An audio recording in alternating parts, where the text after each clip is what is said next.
Good evening. Welcome to the ROM. I'm Heidi. Chen and I have worked together for almost 18 years, so quite a history together. And immediately to my left is Stephen Gritt, and Christopher Etheridge is at the end. So we want to have essentially a conversation tonight about Flemish artwork. And quick show of hands, how many have seen the exhibition, Saint Sinners? Wow, this is excellent. So you're going to be right on track for what we're talking about tonight as we go through different collections that both Christopher and Stephen have worked on, as well as touching base in some of the exhibition highlights that some of you have seen and some of you, I hope, will see in the exhibition. This is a conversation. It's a conversation between Stephen, Christopher, and myself, and you. So I'm going to do my level best to keep an eye up for anybody who wants to have a question or clarification about what we're talking about, and someone along the side will run back and they will find you and bring you a microphone.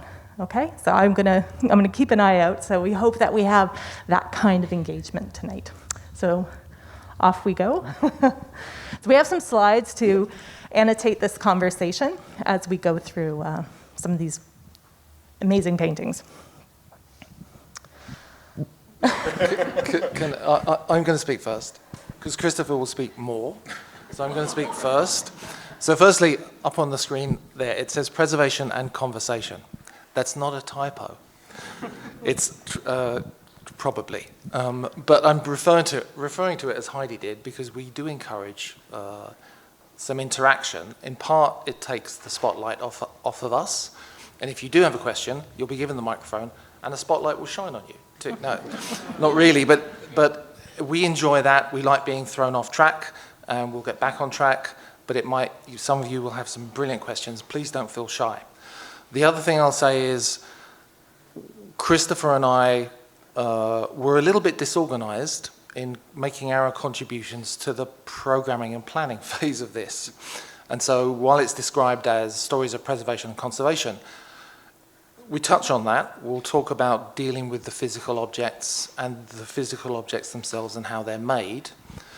Also, while it's in conjunction with this exhibition, we only saw it today because we just got to town, and we really, really like it. It's a fascinating exhibition. We would love to actually take this whole group through the exhibition and talk about the individual objects, but we haven't been able to integrate the individual objects because we have enough slides and we may overrun. We're going to be focusing on some work that we did together more than a decade ago that focused on the gallery's paintings by Rubens, Jordans, and Van Dyck. They were three gentlemen who were very Antwerp-based, except for Van Dyck, who moved around a little bit for various reasons, but he started his career in Antwerp in the studio of Peter Paul Rubens. Antwerp is actually the hero of the exhibition that you've all seen. And even though in the Low Countries the stage was set the century before for what was going to go on in Antwerp, it was unprecedented. Someone's got a hand up. Is there a question already? That would be awesome. But it was really unprecedented in terms of, someone really does have their hand up at the back, in terms of artistic endeavor, innovation, international reach, and capitalism. And artists were involved in that too, as well as propaganda. You can start art history, traditional art history, we'll list those. Christopher and I are less interested in traditional art history. We're more interested in practical matters and what information you can derive from forensic examination, technical examination, and the traditional tools of the technical art historian. That's what we do. If this floats your boat, if you like what we're talking about, you can also go ahead and read more deeply for free. On the University of Toronto website, there is an article that we wrote following the exhibition that was a good few years ago, as I say, but it's quite a good read. And it is the most hit article on the National Gallery's section of the University of Toronto website.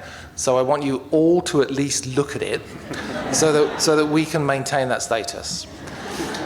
And so anyway, and hopefully you can tell we're going to be informal, we're going to make mistakes, we'll try not to curse, and but I'm here to have fun, and so please feel free to join in. Now you're up. But there was a question. There is a question, yeah. Stephen, the question was, could you hold the mic a little closer? That's an awesome question. Yes, I can do that, yeah. I'm going to risk holding it this close, so I assume everyone can hear. And we, while the show upstairs sort of covers a couple of centuries of painting and sculpture in the southern Netherlands, we're focusing on the 17th century, as Stephen said. So really it's looking at Rubens, Van Dyck, and Jordaens. And we want to get you behind the scenes in the painter's workshop. So what it would be like to see these people actually working. And we're starting off with, Rubens did relatively well, which is an understatement. This is a later 17th century image of his palatial townhouse in Antwerp. So you can see, this is the street facade. This is the garden court. As I said, doing quite well. If you walked off the street, you'd enter the courtyard, and this is his painting studio right here with the door leading to it there. So this sort of multi-story building that was the site of his own industry or factory. We'll come up with we'll use some terms for that. We'll figure out how to describe it. And I'm just going to begin with a quote. In 1621, a young Danish doctor visited Rubens' house. The man was by the name of Otto Sperling. And he didn't really have a background in painting. It's more that Rubens' house is one of the sights of Antwerp, a place that if you could, you would like to visit. It probably took a certain amount of networking to get in the door. What Sperling wrote in his diary is this. And I should say, Rubens is a show-off, and he is trying hard to impress Sperling. We also visited the widely famed artist Rubens, whom we found in the middle of his work, while listening to a reading of Tacitus and simultaneously dictating a letter. And because we remained silent, as we didn't want to disturb him by speaking, he himself addressed us while continuing to paint, listening to the reading, and dictating his letter. So this is laid on fairly thick, but this is an independent witness telling us what he saw there.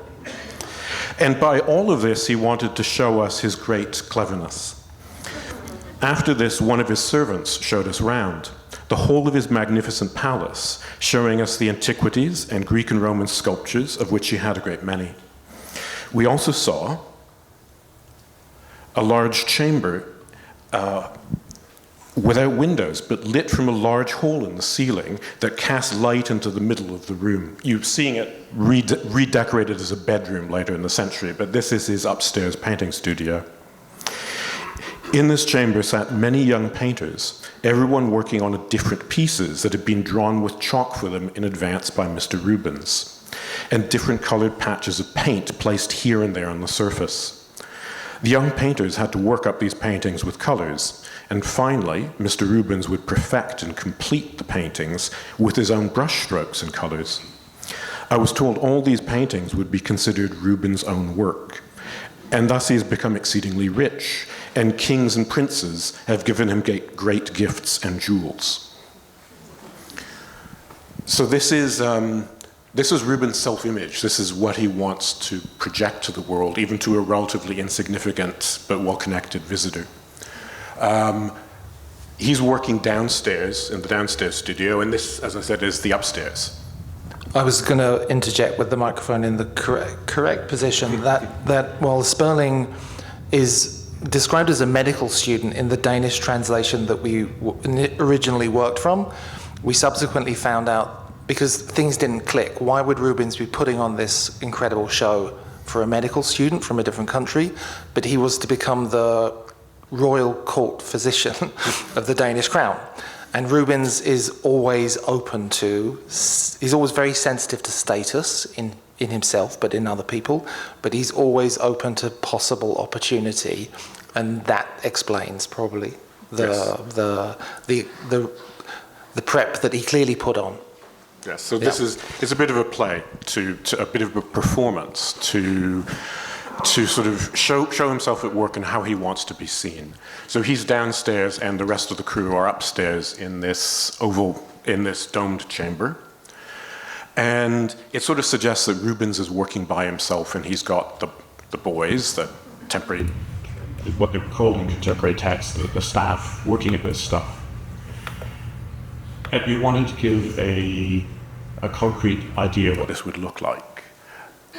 It's also fair to point out that the story that he's given by the gentleman that was touring him round is a rather simplified version, because not everything that comes from the workshop would be regarded as a Rubens. There were, within very learned collectors' clients, there would have been an awareness of quality and strata and what kind of product was available, and some people deliberately sought only autograph works. And by autograph, not many Rubens they're signed, that it's not autograph. By autograph, we just mean works that now we regard as solely from Rubens' hand alone. Yes. And if you were to ask him, he would tell you literally that there's a different price for works from my hand, works by my assistants that I've retouched. So it's clear that he's quite open with potential buyers as the levels of hierarchy and product. What you're seeing on screen is an early purchase by the National Gallery of Canada in the 1930s. There's a famous series of apostles in the Prado Museum in Madrid that once had a Christ to go with them, and the Christ was missing. And when this turned up on the market, it looked like it might be that missing Christ from this series. So it's quite an exciting potential buy for the gallery. And we're here to tell you how it went wrong, basically. So this is what we bought. In the course of sort of research on our painting, we discovered this in a monastery in Vienna. I should say that our version was always considered in the literature, well, it's not the missing Christ, but it's the best of all known copies. And so people had ignored this thing in Vienna. It had sort of fallen by the wayside. And when we compared the two,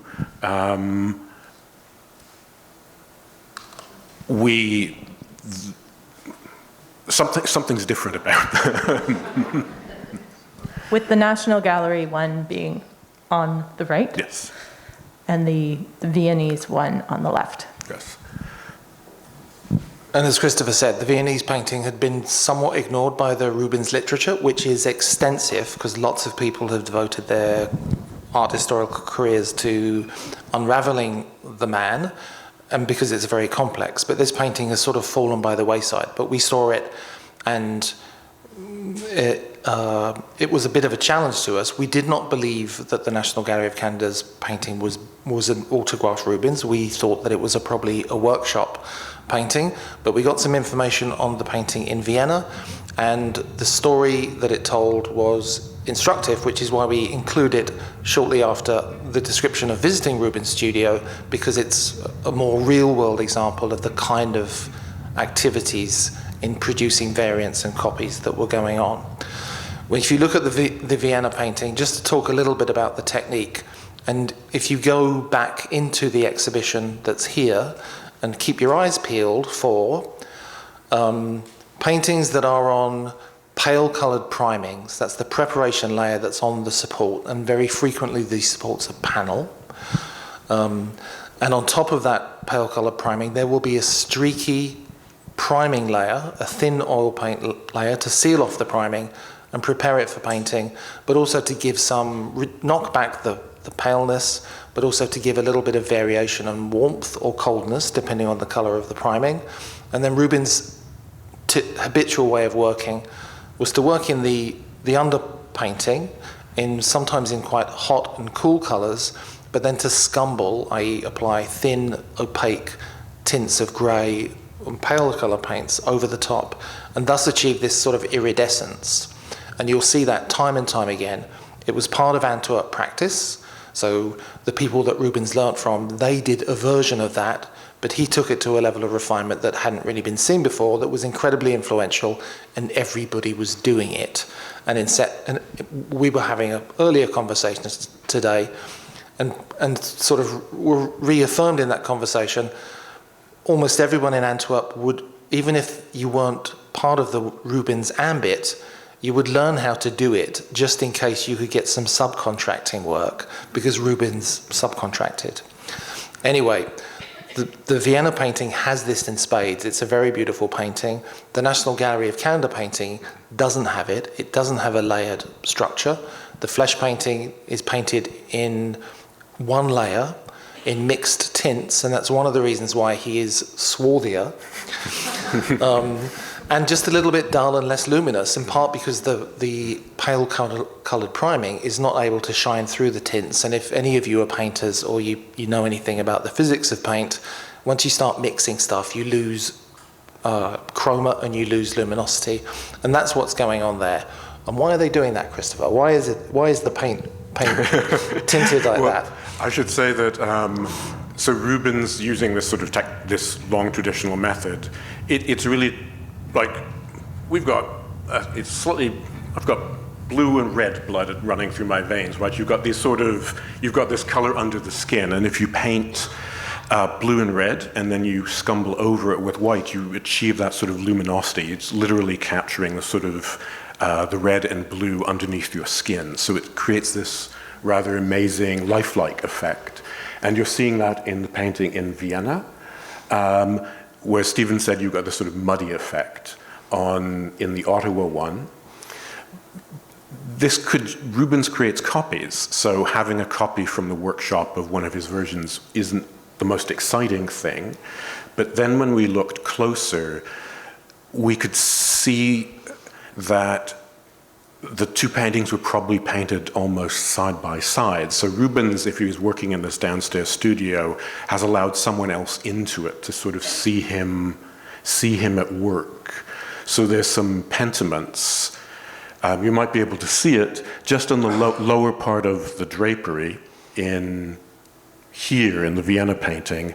You can sort of see something happening underneath. There are a few brush strokes where he's changed his mind. He's done something first and then repented it, is the technical term, and painted over it. And ours has the same change, so it must have been made, roughly at the same time. He has to, go back. The copyist is following this paint, the original, as it's being made. So ours looks like it's being made in the same room. It's being made at the same time. It's a copy, but it's quite close to the original. I don't speak Italian, but there's one word, pentimento, or pentimenti, that fascinates me because it's from penspici, which means to repent. I'm sorry, forgive me. I'm going to repaint it. So that's what we end up seeing as the paint ages and the refractive indices start changing. Yeah, they do become more apparent as the paint ages and becomes more translucent, as Heidi says. For me, I like this scenario. The guy who's in charge with doing the copy, I don't imagine he was in the same painting room as Rubens simultaneously. I imagine he was coming after Rubens had left the room. And I can imagine him, he'd been in there a few days before. Rubens had resolved the Flesch paint. He just copied that directly without the layering and was feeling pretty good, but he'd also roughed in the drapery, and he came to work that day and found that Rubens had changed the drapery, and that he had to, I imagine him rolling his eyes because he has to do all the rework. But it was really interesting for us because we saw this simultaneous response, and these things are going on at the same time. We suspected it, but no one had ever really documented the proof of that kind of behavior going on. And these are, they're similar but dissimilar paintings, and this is partly how Rubens structures the production of the workshop. So you've got the autograph one, and then you've got the copy. The copy is a perfectly good painting. If you want an image of Christ, it's there, right? But there is a level of difference in quality, the luminosity versus the slight muddiness, that a connoisseur would pay more for the autograph one. To a connoisseur, you'd see this difference. It's a way of creating slightly different price points for what he's selling, but maintaining the value of the autograph work. We're sounding really mercenary, as if artistry and creativity isn't part of this, but this is a way for Rubens to capitalize on his artistry. He's creating a wonderful image of the risen Christ here that's quite brilliantly painted, and of course he wants to capitalize on that, and part of that is creating copies, delegating to the assistant, and allowing this sort of second tier of production. We have questions. Thank you. One here and then one up on the left. And I should say, just while we're waiting for the question, they're not exact. I think you can see that it's not just the flesh paint differs, but the copy, our copy, was done freehand. It's not like he was taking a tracing or something. You can see they're slightly different in terms of proportion and so on. So again, it's a way of Rubens doing the heavy lifting and someone coming in and making an interesting variant that's not quite the same, looks different, but is still a recognizable Rubens product. Go ahead. I totally agree with this, and on the right I can see how much the form is overturned, and this is the sign of apprentice as well. So, and on the left I can see the shoulder, and it's missing the beauty of reflected light that's like hot one, the redness there is missing. So it's, you can see it's obviously apprentice. Well, this is, and you have apprentices, It is a good, yep. good job. And you have apprentices, and you have journeymen, and you have, he's training these, he's got collaborators, he's got specialists he'd work with. He's not exploiting, but he's using these fellow artists to the best of their abilities. So as you said, apprentice or a journeyman, a fellow fully matured artist who isn't as good. You've got specialists you can hire out. Do me a landscape, do me a still life in one of my paintings. Yeah. And some of those people are absolutely amazing as painters. So, and you can spot the difference. You have a good eye, better than the curators at the National Gallery of Canada a few years ago. But some of the people that he was working, he did surround himself with absolutely the best specialists, and he was seemingly, for someone who, anyway, he was an excellent teacher, clearly, and luckily he had a colossal ego. So he was not threatened by any of these specialists or the idea of being apprehensive about a student eclipsing you. I don't think that ever crossed his mind. And so he was very comfortable in this milieu that he completely controlled. But the quality and the autograph product was one of the mechanisms that he used to control that. Yeah. You can always see it's different when he does it. And there was another question, which we're blinded, so we can't really see you.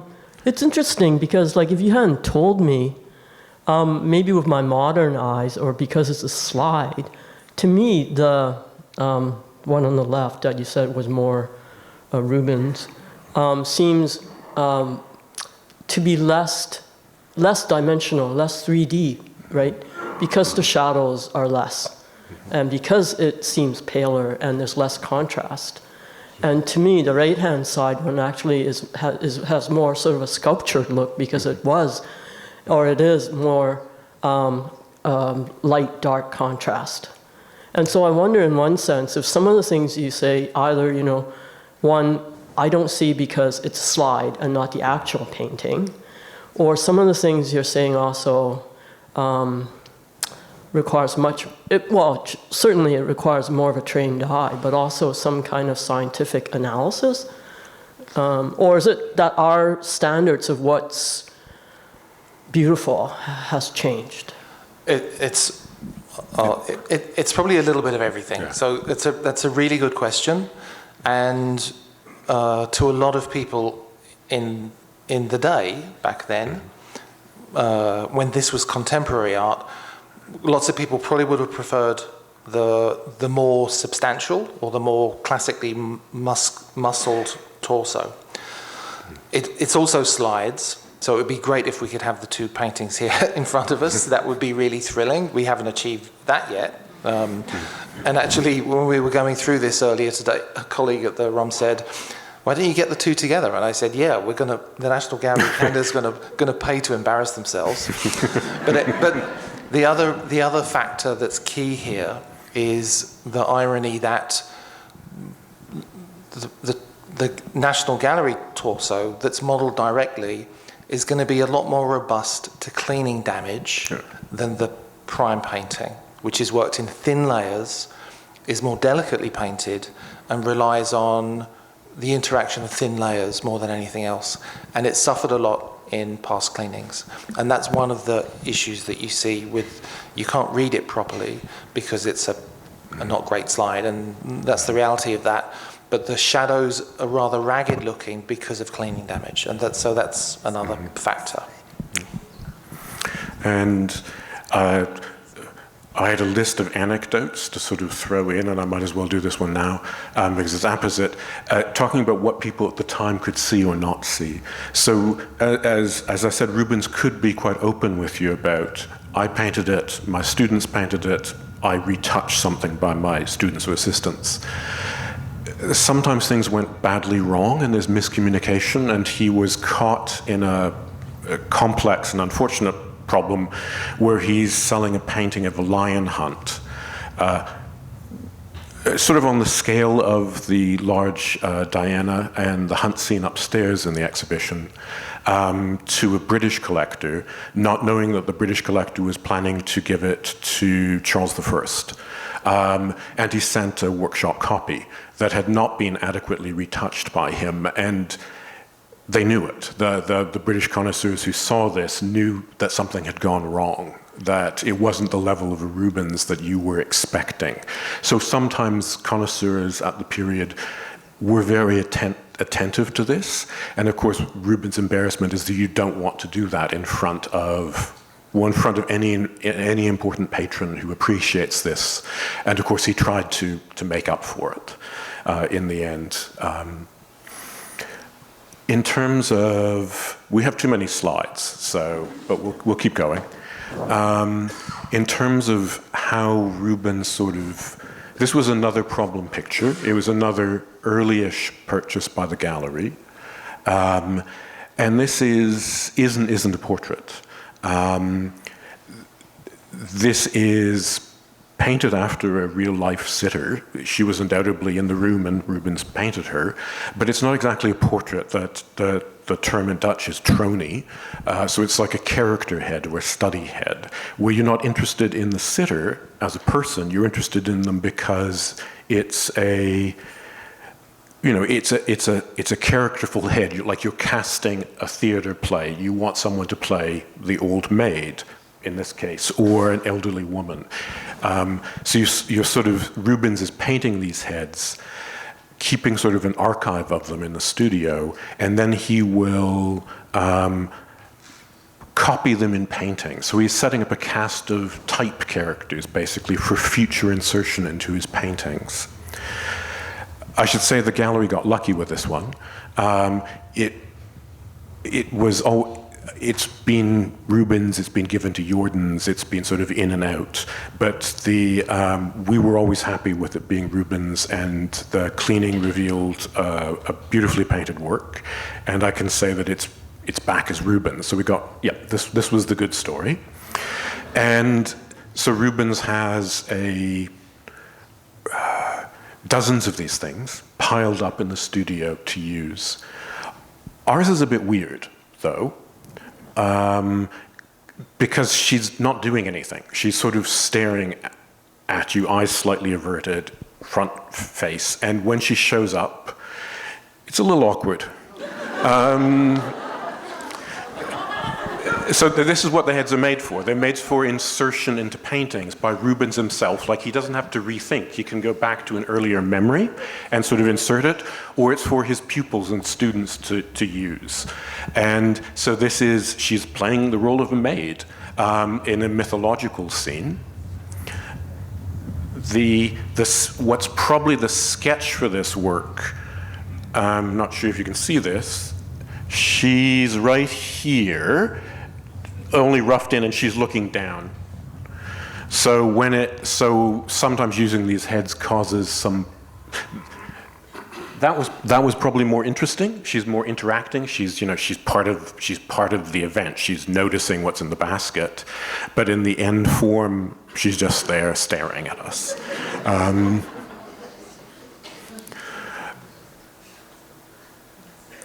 This one, spot the head.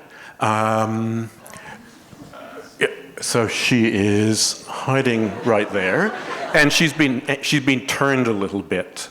But I think you can also see that something's happened in terms of style.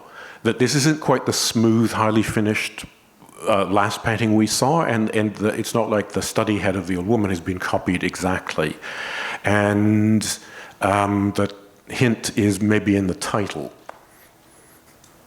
In the credit. In the credit line, yes.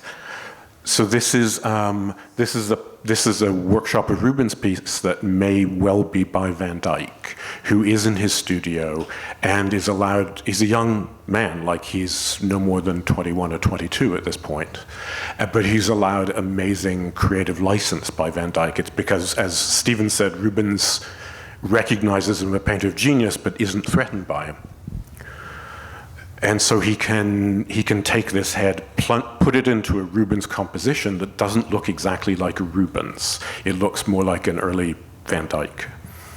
And that one of the other function of these tronies, these head studies that were part of the equipment in the furniture, one of the other functions is training younger painters that are in the workshop to emulate the master's touch, because that was 90% of the game.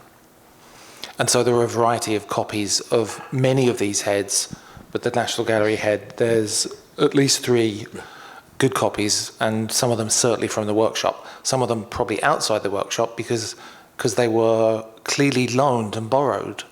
They were moved between workshops. And Rubens would borrow other people's head studies just for variety. So it really was part of an interactive artistic environment. Though Rubens does also, he does jealously guard his drawings, his sketches, his studies, because it's clear that this is the stock of the factory he's set up, and so he can sometimes, he can take on other painters' material, like Van Dyck adds to this archive of study heads. He creates his own for Rubens. Rubens can allow people to copy these things, but at the same time, you get the sense that he guards them too. He doesn't want too much of his inner creative thought out there for people, uncontrolled access, basically. This woman was known to various artists. So this is, we've got Jacob Jortens in here, the third painter of the trio we're talking about. So this is probably the same woman, looks very similar. We don't know who she was, and this is normal for study heads. It's quite unusual where you can say who the model was. But they accumulate names very quickly. So something that looked a bit like this at the end of the 17th century is called Rubens' laundress, his washerwoman. Our head by the end of the 18th century had gone up in status. It was Rubens' mother. Which it retained until we bought it, actually, as a title. So whoever she was available and could sit to painters who obviously were attracted by something about her physiognomy, about that she plays the role of an older maid, Saint Anne, the mother of the Virgin, an elderly servant or saint, very well. Mm-hmm.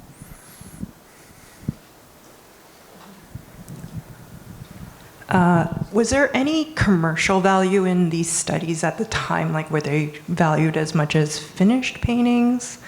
That's my question. It's almost like we planted that question, because that's what we wanted to talk about. Thank you. But at the time, their commercial value was use in the studio. They were an integral and essential part of the practice. Related to that, I'll point out that this format here, with the two heads in different aspect, in part would allow somebody who could reliably depict physiognomy would be able to, therefore, from those two aspects, move the head around in space, in theory, if you weren't looking for absolute sort of verisimilitude. But it's also that generally the really good ones, they'll have two aspects to the head, but they'll also be on panel. And they don't really need to be on panel. Panel's more expensive, it's a little bit harder to look after. Partly offers a different painting experience where a painter can be a little bit more descriptive with the brushwork. So that's part of it too, because you can maybe put a little bit more detail in. But mostly it's because you expect them to be in the studio for many years, and panels are just more robust than paintings on canvas or any paper support. And that speaks to how widely they were valued. It doesn't look like there was a lot of commercial movement of them at the time when they were contemporary art, but afterwards that does seem to change, and we'll get to that shortly. We have another question as well. I have a question about the painting technique. Was there a difference in how the studies were painted as opposite to like faces in finished painting? Like, would the studies also be made in layers, or maybe they were painted quicker, like in one sitting? I'm just going back. Yeah, our only intimate experience is with the head of the young woman, and the panel is prepared in exactly the same way as all of Rubens' panels would be prepared, with the white chalk and glue priming and the streaky imprimatura over the top of it. The flesh paint is, because he could pull it off, the flesh paint is done all in one sitting, because he probably didn't want to spend any more time than he needed to in her company. I'm sure she was a lovely person, but he was a busy man. And then, once the bonnet and the head seem to be painted in one sitting, and the rest of it is worked up afterwards, including the dark drapery, and there are a couple of touches on her neck, but otherwise it's all in one sitting. Somehow it's a masterful piece of painting. It's a very enjoyable picture I didn't restore it. Somebody in my unit restored it, did a great job, but it was still thrilling to watch her emerge from a couple of 100 years of mistake and dirt and varnish. But he's a very good painter. Rubens is an excellent painter, and somehow he still maintains the luminosity, even working directly. So they're a bit more expedient than some of the more finished paintings, but they do follow the same technique. And the important side of that is because that technique needs to be translated via its same technique into the finished paintings. And so there's a kind of notation system that's inbuilt that the apprentices would learn within the studio. And Stephen's hinted at it. These do take on a different life after Rubens' death, and as style changes, they become less interesting as objects to be used in the workshop and become more collector's pieces. So in 1640, Rubens dies, and we have a sale of his estate that draws international attention, and it lists X number of study heads by Rubens and Van Dyck that are available for sale. They're sort of briefly described. Our painting probably had, as Stephen said, maybe a profile view of the old woman on the same panel, because they seem to have cut the panel in two to turn two heads on the same panel to two separate heads in two different works that could be sold separately to sort of maximize. Yes? That's it.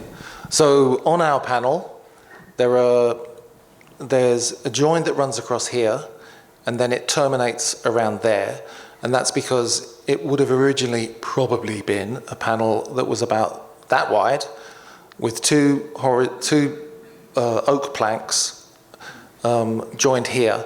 It gets cut around here, and then 1, 2, 3, maybe 4 pieces of oak are then spliced in with a rather complicated join, and then somebody overpaints this area to make it match. The join there probably means that, as I say, the painting went out here and there was a profile head that would have been in this space, and cutting it there and extending it means you have 2 workable paintings. There's a technique called, dendrochronology, where you can look at the pattern of growth rings and come up with a reasonable estimate, slightly more than estimate, of when that tree was alive and growing. And the dendrochronology from this piece of wood and this piece of wood have a felling date for this being painted in the teens, in the early 17th century. The dendrochronology of these pieces of wood on this side have a felling date that would make the wood available in the 1640s, which is around about the time that Rubens died. And when he died, there was a veritable feeding frenzy among collectors and other artists to get his studio stuff. So our theory is that after Rubens' death, this particular trony, and probably others, were cut to make 2 saleable paintings within the workshop. So probably the workshop's carpenter, and Rubens had one, would have added the extra wood, and then somebody familiar with the basic technique would have extended it to make it into a saleable painting.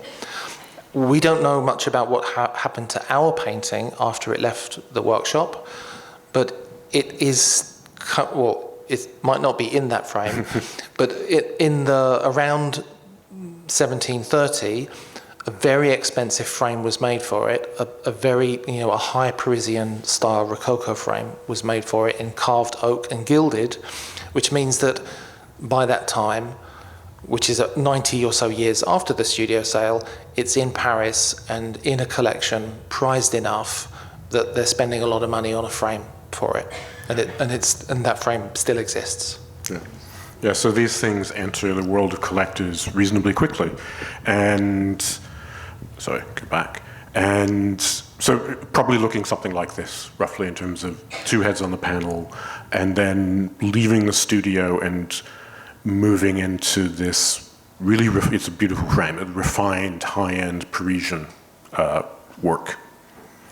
And keep your eyes out for an appropriate profile head, because no one's found it yet. Yes. We've hunted within, especially workshop production paintings, for where a similar looking profile, old maid character shows up, and when we found a couple, but you're going to have to look at give us a hit on the website if you want to explore further. But Stephen, you'd also be looking for the dendrochronology to see if the growth rings would match up on the cut mark?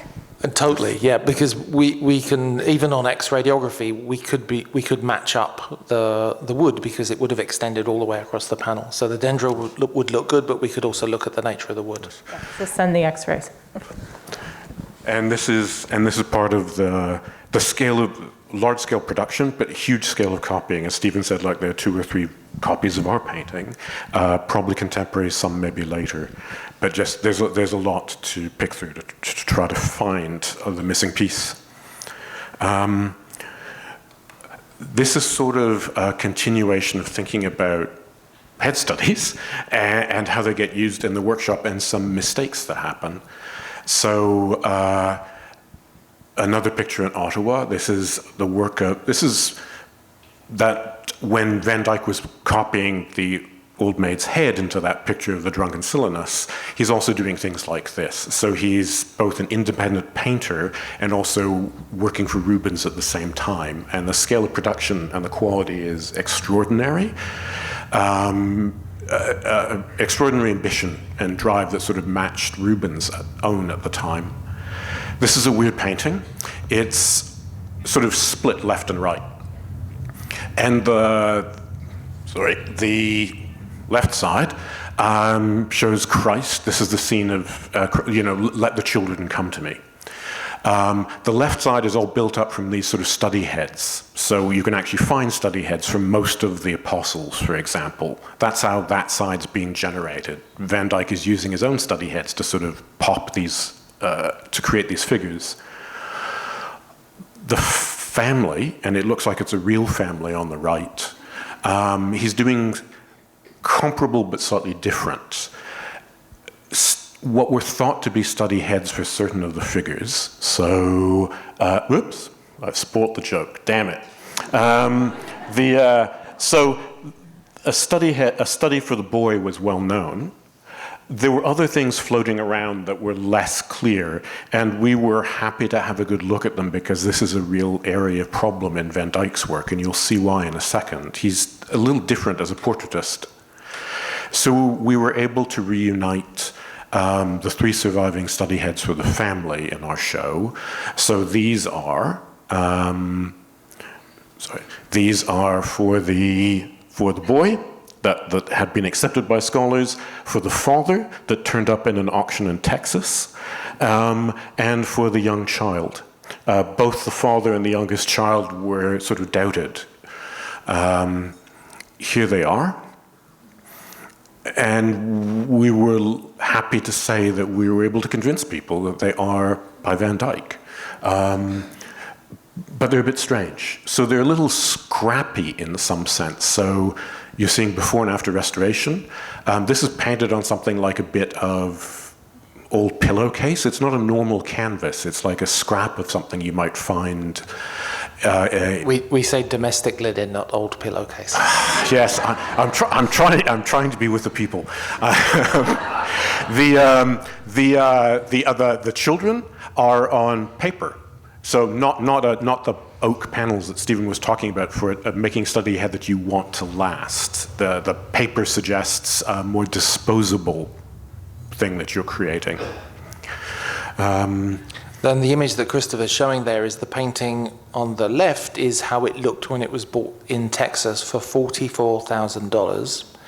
And the image, the other one, the one on the right, shows after restoration, which we conducted as part of thanking the lender, but also as part of the technical examination, because you understand paintings better when they are removed of extraneous material from the surface. After the restoration, well, the restoration was interesting. It was a pleasure to do. The owner was nice. He was a doctor with a very, very philanthropic bent, so we felt good about doing that. And technical information that we retrieved from that painting allowed us to attribute firmly the picture of the youngest child in the group. And so then we could have the satisfaction of knowing that all three were real Van Dyck and really part of the prep study, and that they probably hadn't been together since they were in Van Dyck's studio, because the main painting would have gone to the family.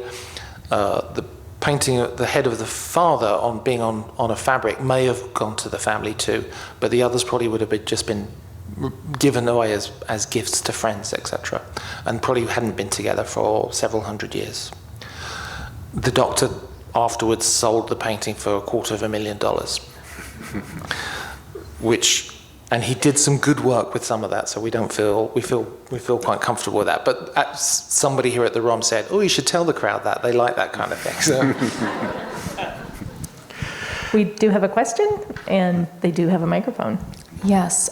So the use of paper for like the head study, could that also speak to like economy on Van Dyck's part? Like, would he have been establishing himself as an artist, and this was an option to reduce costs as he's getting up and going, or? Yeah, I mean, he's recognized already at this point, like Rubens knows his value, and he's also doing independent work. So, I mean, you're right, he has to be cautious about that. It's the ease of use. I turn to this slide. How do you get a baby to pose? That too, like this is a sense like you're going to take a really quick notation of them. You might as well do it on paper. You're right, economize, but also this is a quick notation I'm making that I will modify further as I paint it, and I think you can see the difference between the sketch and he's gained a bit in weight. The hair's been a little tidied up, but you get the sense that this is for ease of production and notation, basically, too. And he'd never returned to it. This isn't really a study head. This is a portrait of someone that's going into a really complex portrait, but it's not going to be added to the stock of study heads that you'd use again and again.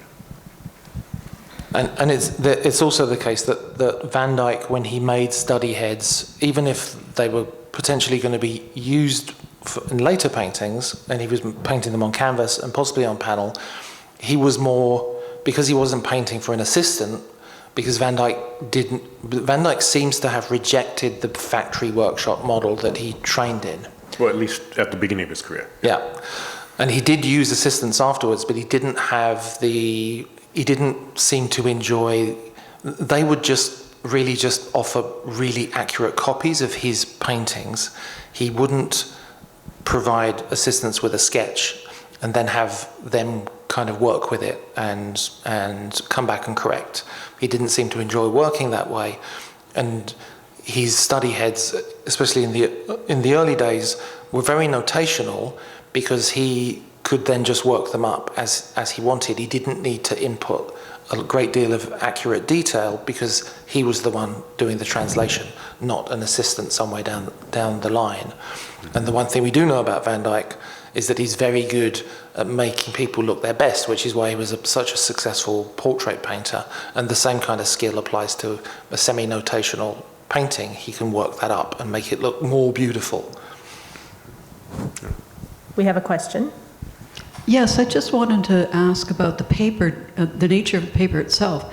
Did it have a higher linen content, perhaps, that would make it more durable than our papers today? Or? I mean, all of this paper at the time is made from old cloth, literally, old clothing, bed sheets, and the like.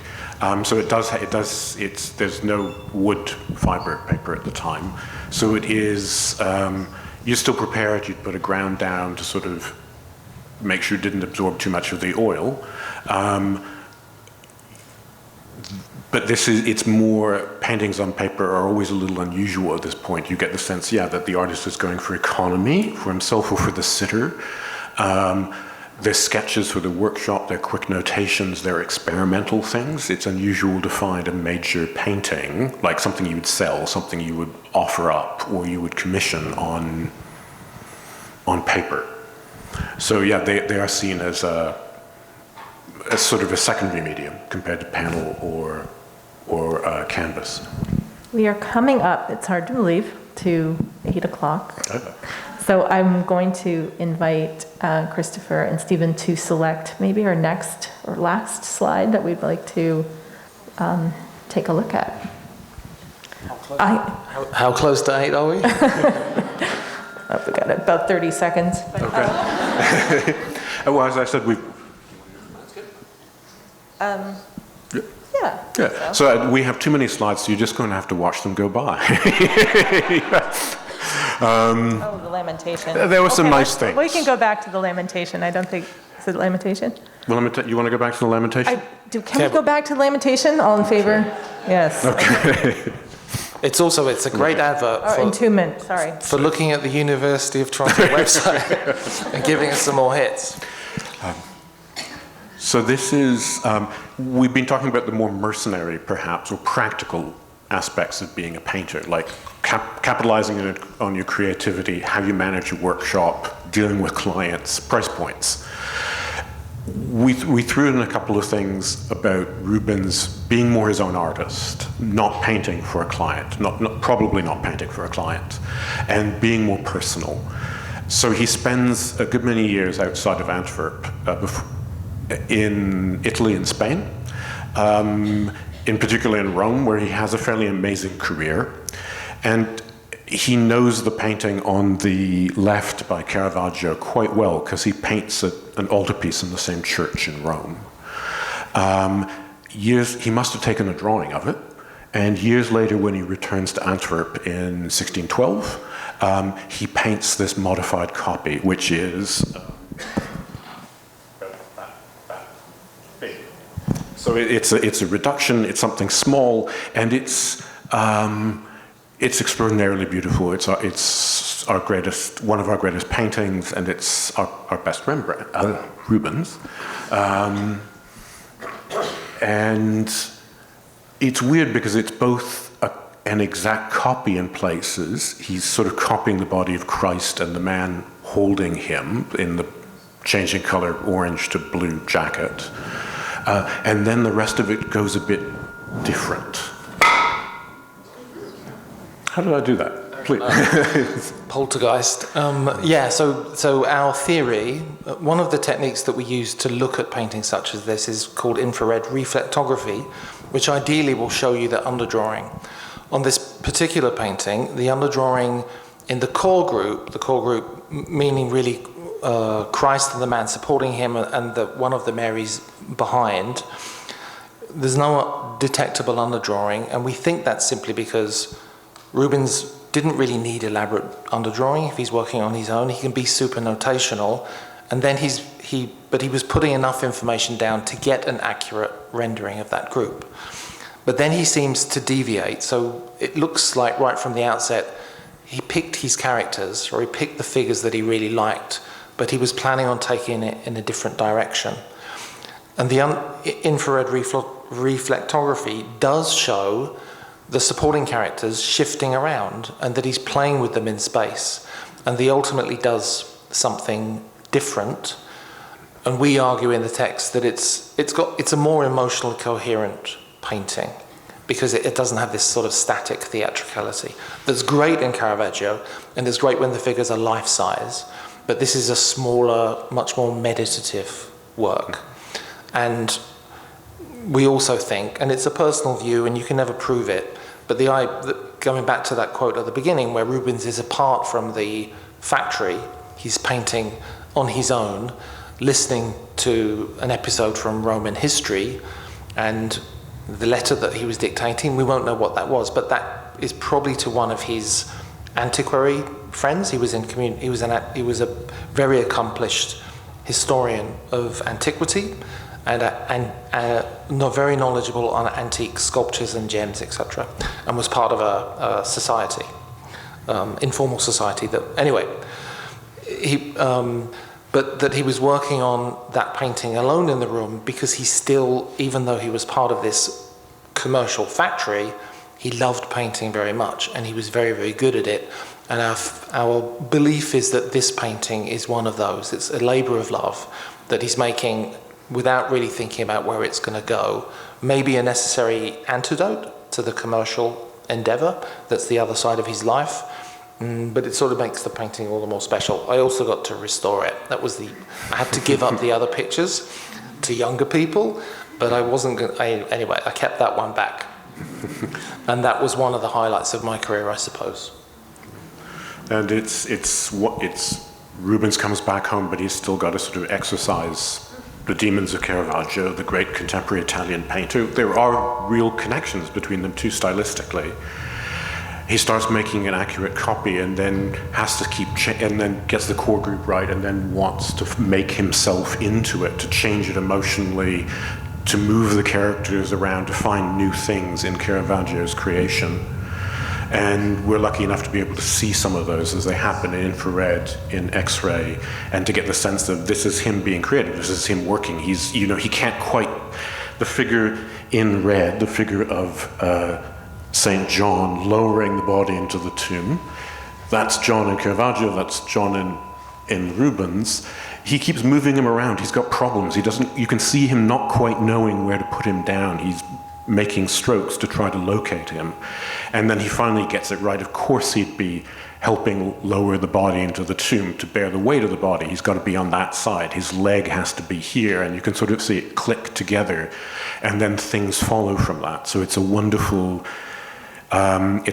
sense of intimacy with Rubens' creativity and the way he's thinking as the artist and not as the manager.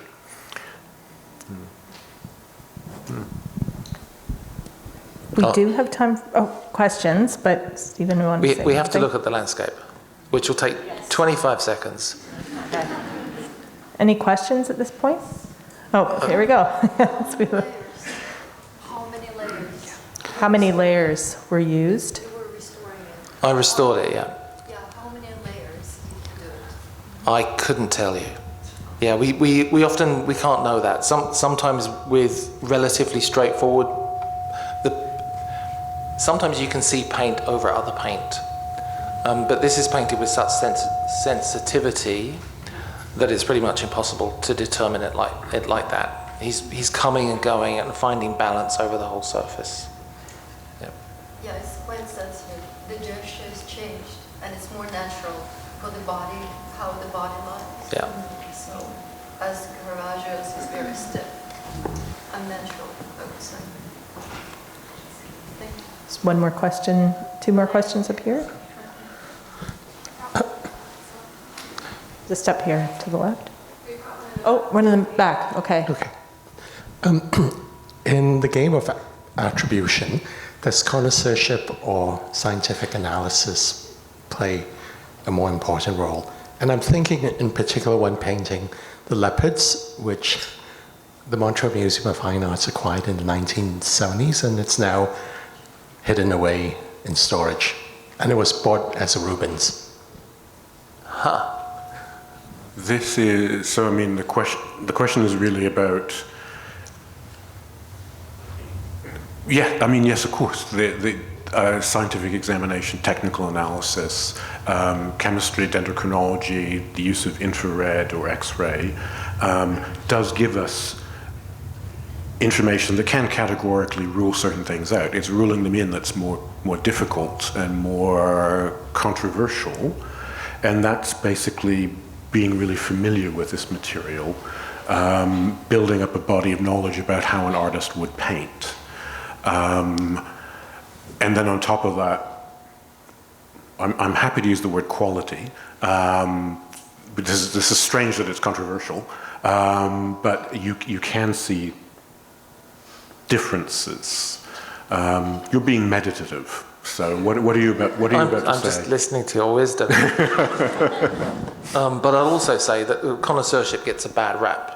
And in fact, the human eye and human brain is really, really good at looking for patterns, even if people can't often verbalize that. And someone who spends their life immersed in looking at an artist will develop some kind of sense, which is nothing more than pattern recognition. And AI is teaching us that too, because AI can do exactly the same thing that connoisseurs have been doing for at least 100 years, and somehow people believe AI more than somebody wearing a tweed jacket. I'll also say that all of the things that Christopher mentioned that we love, i.e. the science and the different equipment and different forms of technical examination, it's just part of connoisseurship. But if you have to go with if there's something that you're going to put your money on, it's going to be the science. But then I would say that, wouldn't I? So. I think we have time for one more question. Landscape. Oh, with the landscape on view. Overshot. The landscape's really simple, and Heidi and I in particular wanted to include this one. It's a painting from the 17th century. It wasn't painted in Antwerp. It was potentially, anyway, it's right now it's in Newfoundland, in St. John's at the Rooms. Heidi just went to install it. It's a painting that's been in the collection of the ROMs since a donation in the 1950s. It's by a painter called Edema, who was born and trained in Holland, but seems worked in England, but also travelled quite a bit. And one of the places he went to was Newfoundland, and it's a rendering of a Newfoundland landscape. It's actually a salt cod processing plant or fishing station, and between Heidi and I, we just restored it this summer. Unfortunately, you can't see it because it's going to be on very generous loan from the ROM to the Rooms in St. John's for 3 years, but Heidi will let you know when it comes back. I will let you know when it comes back for sure, but it also, I was quite proud to be able to bring this painting, which could very well be one of the first landscape paintings of Canada, It could be painted in Canada. That's the other thing. Yes, and that's up for debate. And I tend to agree with Stephen that it was painted because these artists would go on these ships throughout North and South America to show off all these lands where sugar, and in this case codfish, would be brought back to Europe. So they would have plenty of time, especially if you've ever been to Newfoundland and your storm stayed. So you end up having to perhaps paint that. So you're not doing a sketch and bringing it back to England to paint. You can actually paint it there. But it was a wonderful gesture for ROM as a provincial museum, to provide this to another provincial museum in St. John's. It's also, in part, one of the when we were initially thinking of this talk, it was like, what are the problems that you do encounter with conservation of 17th century materials, 17th century paintings? And one of the problems that crops up time and time again is this blue pigment called smalt.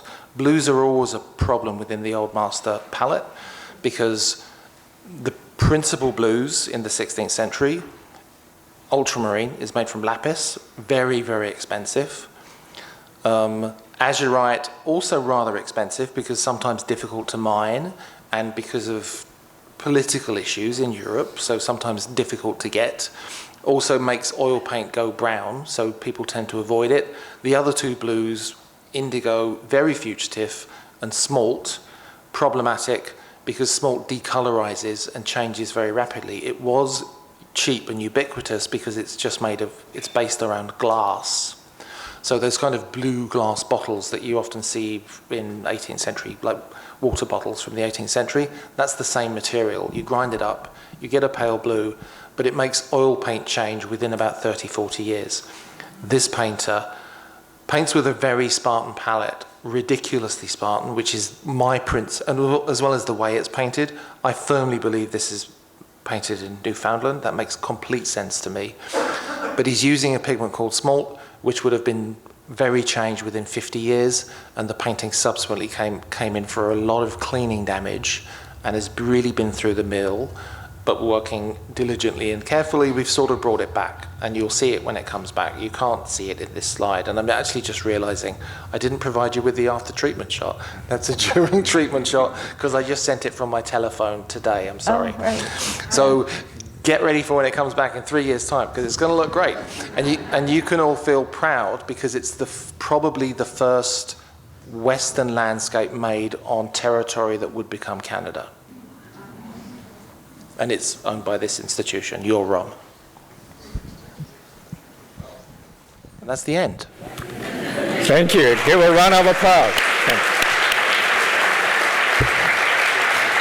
Thank you. Thank you very much, Stephen and Christopher. Wonderful illustrative presentation and conversations on the conservations and the preservation of the paintings. I believe everyone have a good set of the eyes that look at again in our wonderful exhibitions upstairs. The singer, the Saint Singers, Lovers, and the Fools will be on display until January 18th. One more time, remember the dates. I'll come back. I remember the dates in the COVID. I signed up the loan agreement about 4 years ago, and now I have the dates coming back now. So I keep track on that. So I know you have many, many questions for our distinguished guests, and unfortunately, I want to keep you here too, but just run down and have a guest room for you to stay. But I do want you coming back. And such a wonderful, I want to special thank you, all these audience, your wonderful questions, your engaging audience. Thank you very much. Give yourself a round of applause. And such a wonderful rooms. And the best word for the museum for me is I'm going to see you again. Thank you for good evenings.